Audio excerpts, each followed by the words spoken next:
안녕하세요. 마음찻집의 신규일입니다. 오늘은 집에 대한 이야기를 해볼까 해요. 제가 쓴 책 중에 운을 만드는 집이라는 책이 있어요. 공간과 집에 대한 책인데 그 책을 쓸 때 가장 많이 들었던 질문이 어떤 집을 사면 내가 시험을 봐야 되는데 이 시험을 좀 더 잘 볼 수 있느냐. 내가 지금 돈을 잘 못 버는데 어떤 집을 선택을 하면 그 집에 사는 순간부터 돈이 잘 벌리느냐, 그런 집이 있느냐, 이제 이런 질문들을 굉장히 많이 받았어요. 사람들은 경제적인 부분을 제외하고 집에서 뭐 역세권이나 아니면 학군이나 이런 걸 제외하고 가장 많이 궁금해하는 게 내가 과연 이 집에 들어가서 내가 좋은 운을 얻고 잘 살 수 있느냐, 아니면 어떤 불행이 찾아오느냐에 대한 본능적인 어떤 두려움, 기대, 이런 걸 가지고 계시는 것 같아요.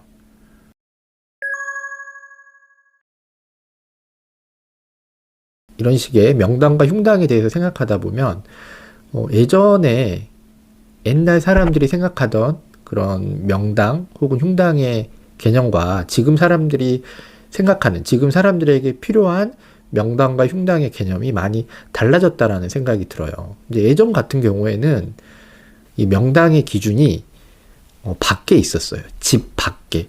그러니까 얼마나 좋은 산을 끼고 있는가, 얼마나 좋은 강을 끼고 있는가, 그리고 얼마나 좋은 위치에 이 집이 위치에 있는가가 이제 명당의 가장 중요한 조건들이었죠. 그래서 그렇게 내 집을 둘러싸고 있는 배후 환경들이 나를 안전하게 해줄수록, 뭐 비바람으로부터도 보호해주고 그런 자연재해로부터 보호해줬을 때 그 집이 가장 좋은 터 위에 짓는 집이라고 생각을 했던 거죠. 그래서 그런데 살면 공부하기도 편하고 살기도 편하기 때문에 그거 자체가 행복이라고 생각했고 거기서 이제 발복을 한다라고 생각을 했던 것 같아요. 근데 저는 지금은 명당과 흉당의 기준이 집 밖에 있는 게 아니라 집 안에 있다라고 생각을 해요. 그래서 이 집 안이 지금 어떤 상태인지가 가장 중요하다라고 생각을 하는데, 이거를 저는 공간의 정서라고 불러요.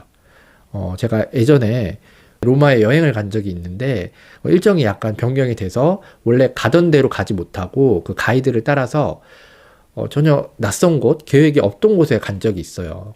거기 이름이 카타콤베라는 곳인데 이제 어떤 곳인지 모르고 들어갔는데 들어가자마자 너무 슬프고 애잔하고 뭔가 애절한 느낌을 받았어요. 그래서 눈물이 핑 돌더라고요, 들어갔는데. 그래서 도대체 여기가 어떤 곳이냐라고 물어봤더니 예전에 로마 시대에 기독교인들의 공동묘지였다라고 해요. 지하에 있는데 굉장히 커요. 근데 그냥 공동묘지가 아니라 예전에 기독교를 박해하던 시절이 있었잖아요. 그 시절에는 그 박해를 피해서 그 공동묘지에 다들 숨어서 살았던 거예요. 근데 그 기간이 짧았던 게 아니라 태어나서 죽는 순간까지 그 지하에서 살았던 사람들도 있고, 그리고 얼마나 힘들었겠어요. 거기서 내가 피해 산다는 것 자체가. 그리고 햇볕을 못 보기 때문에 그룹병이나 여러 가지 질병에 시달릴 수도 있고, 그러면서도 종교적인 신념을 잃지 않고 거기서 기도를 드리면서 어떤 희망을 쫓아가면서 살았던 그 느낌들이 오랜 시간이 지났는데도 고스란히 거기 남아있더라는 거죠. 그래서 그 슬픔, 애절함, 그 간절함이 아무것도 모르는 저에게 그대로 느껴졌던 거예요. 그 카타콤베라는 공간의 정서가 슬픔이었던 거죠. 근데 그게 카타콤베뿐만이 아니라 제 지인은 스페인에 있는 가우디 성당에 갔는데 종교를 가지고 있지 않음에도 그 가우디 성당에 들어가서 그 공간 안을 조용히 둘러보는데 갑자기 눈물이 쏟아지더라는 거예요. 뭔지 모르게 벅차오르는 감정이 들고 주체할 수 없는 그런 어떤 울컥하는 그런 기분이 들더라는 거죠. 저는 그것도 그 수많은 사람들이 그 성당을 찾았을 거 아니에요. 그래서 그 성당을 찾아서 간절히 기도를 하고 염원을 하고 자기의 죄를 뉘우치고 이런 행동들을 했던 것들이 그 공간에서 사라지지 않고 그 공간 안에 켜켜이 쌓여서 그 공간에 사람을 동요하게 만드는 정서를 만든 게 아닌가라고 생각을 하는 거죠. 그거는 가우디 성당뿐만이 아니라 우리가 자주 가는 뭐 예배당, 절의 법당에서도 그런 뭔가 숭고하고 잔잔한 기분을 느낄 때가 많죠. 누구나 그런 것들을 느껴본 경험들이 있으실 거예요. 저는 그게 그 공간의 외부적인 환경이 아니라 그 공간을 찾았던 사람, 그 공간에 살고 있는 사람이 만들어낸 그 공간의 분위기, 그 공간의 기운이라고 생각을 해요. 그래서 저는 그곳에 사는 사람이 그 공간을 어떻게 다루고 그곳에서 어떤 말을 하고 어떤 대화를 하고 어떤 생각을 하느냐가 그 공간을 명당으로 만드느냐 흉당으로 만드느냐를 결정짓는 가장 중요한 요소라고 생각을 하는 거죠. 이거를 다른 말로 공간 가소성이라고 얘기하기도 해요.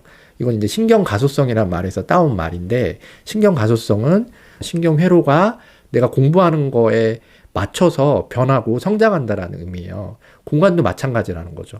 내가 이 공간 안에서 어떻게 하느냐에 따라서 그 공간의 정서가 변화하고 성장할 수 있다라는 의미죠.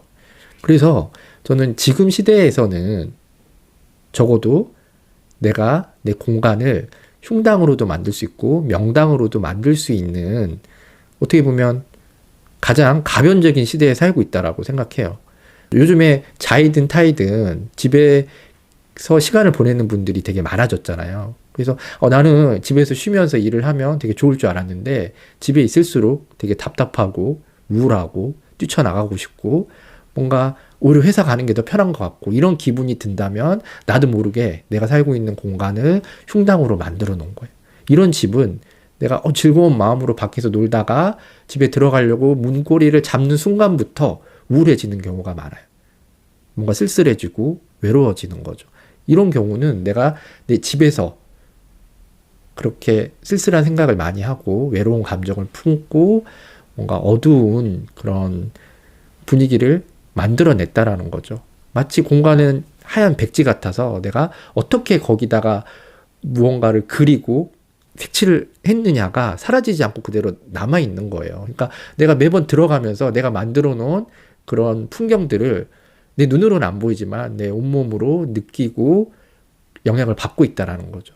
반대로 집에 아이들도 많고 집도 좁고 그래서 집에서 쉬면서 일도 안 될 것 같았고 되게 쉬지도 못할 것 같았는데 의외로 집에 있으면서 뭔가 안락해지고 편안해지고 밖에 나가기 싫고 제일 안전한 곳이 집 같고 이런 생각이 든다면 평소에 내가 이 집에서 굉장히 아름다운 생각, 좋은 말들, 좋은 생각들을 많이 하면서 이 집을 좋은 곳으로 만들어놨다라는 뜻이에요.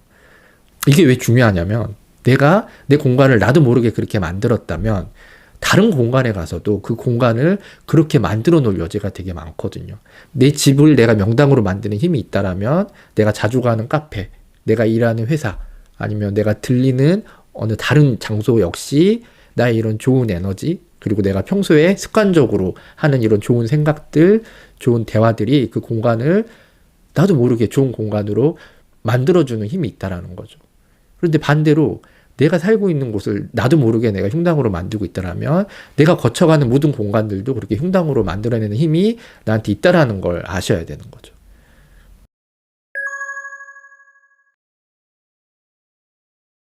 내 집이라는 건 사실 나에게 가장 개인적인 공간이고 내가 가장 편해야 되는 공간이잖아요. 근데 그런 집에서 내가 불평불만도 못하고 우울하지도 못하고 나쁜 말도 하지 말라는 거냐? 물론 그게 아니죠. 그래서 저는 내가 사는 공간에서 정서적인 화장실을 만들라는 말을 해드려요. 그러니까 우리가 뭔가를 먹고 배설하는 장소가 다들 따로 있잖아요. 화장실에서만 배설을 하고 씻고 그런 행동들을 하죠.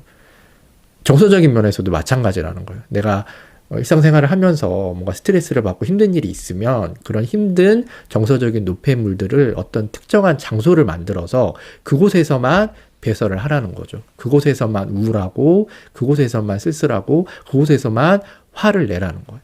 그런 장소를 만들어 놓고 거기서만 그런 걸 한 다음에 거기를 나온 다른 장소에서는 좋은 이야기, 좋은 생각 이런 것들을 주로 해야 된다라는 거죠. 집의 크기와도 상관없어요. 집이 아주 좁은 원룸이라면 그래서 그냥 화장실에서만 나는 화장실에서만 우울하고 슬프겠다라고 생각하고 화장실에 나와서는 그 모든 공간을 될 수 있으면 그런 생각을 하지 않게끔 이제 스스로 다짐을 하셔야 되는 거죠. 그러면 이렇게 물어볼 수도 있어요. 나는 이미 내가 사는 곳을 그렇게 어둡고 우울한 곳으로 만든 것 같다. 그러면 어떻게 해야 되느냐? 이랬을 때 가장 좋은 방법은 소리를 활용하는 방법이 있어요. 이 소리는 우리가 생각하는 것보다 훨씬 더 큰 힘이 있어요. 그래서 우리가 말 한마디로 사람을 죽일 수도 있고 살릴 수도 있다라고 하잖아요. 마찬가지로 내가 평소에 어떤 소리를 내느냐, 그러니까 어떤 말을 하고 또 어떤 물건들을 자주 만지면서 소리를 내느냐가 그 공간의 정서를 결정짓는 아주 중요한 역할을 해요. 그래서 우리가 될 수 있으면 내가 사는 공간에서는 좋은 대화, 그러니까 좋은 문장들이 오고 가는 대화를 해야 되고, 그런 게 여의치 않다라면 뭐 내가 종교가 있다라면 그런 종교적인 책에 나오는 좋은 구절들 있잖아요. 그런 것들을 소리내서 그 공간에 퍼뜨려주고, 좋은 내용의 노래들 혹은 뭐 문학 작품도 괜찮고 그런 것들을 암송하는 것도 괜찮죠. 그리고 그런 게 혼자 하기 좀 그렇다 그러면 맑은 분들이 계시잖아요. 눈 맑은 분들을 초대해서 그런 분들과 그런 좋은 대화가 오고 갈 수 있는 기회를 자꾸 내 집에서 만드셔야 돼요. 그 사운드 힐링이라 그래서 사람의 마음을 안정시켜주고 불안감을 해소해주는 주파수를 이렇게 따와서 음악으로 만든 그런 케이스들이 있어요. 그래서 그런 음악을 내 귀에 들릴 듯 들리지 않을 듯 그렇게 공간에 틀어놓으면 산만했던 아이들이 되게 차분해지고 막 힘들었던 그런 감정들이 정화되는 느낌을 나도 모르게 가질 수 있다라는 거죠. 그래서 이런 식으로 내가 머물러 있는 이 공간에 될 수 있으면 좋은 소리, 좋은 언어들을 잘 그 보이지 않는 공간 구석구석에 저장시킬 필요가 있는 거죠. 그렇게 했을 때 내가 사는 공간을 명당으로 만들 수 있는 것 같아요. 지금 내가 살고 있는 곳이 그렇게 크지 않고 좋은 곳이 아니더라도 충분히 내가 지금 살고 있는 곳을 훌륭하고 멋진 곳으로 만들 수 있고, 또 그렇게 내가 만들었을 때 마치 굉장히 따뜻하고 인품 있는 사람을 만났을 때 내 마음이 안정되고 편안해지는 것처럼 내가 내 공간에서 그런 편안함을 느낄 수 있는 것 같아요. 그리고 그런 편안함이 결국에는 내가 하고 있는 모든 일에 영향을 미쳐서 나를 되게 좋은 사람, 그리고 괜찮은 사람으로 만들어주는 보이지 않는 힘이 되는 거죠. 여러분들도 그렇게 여러분들이 사는 집을 운을 만드는 집으로 만들 수 있었으면 좋겠습니다.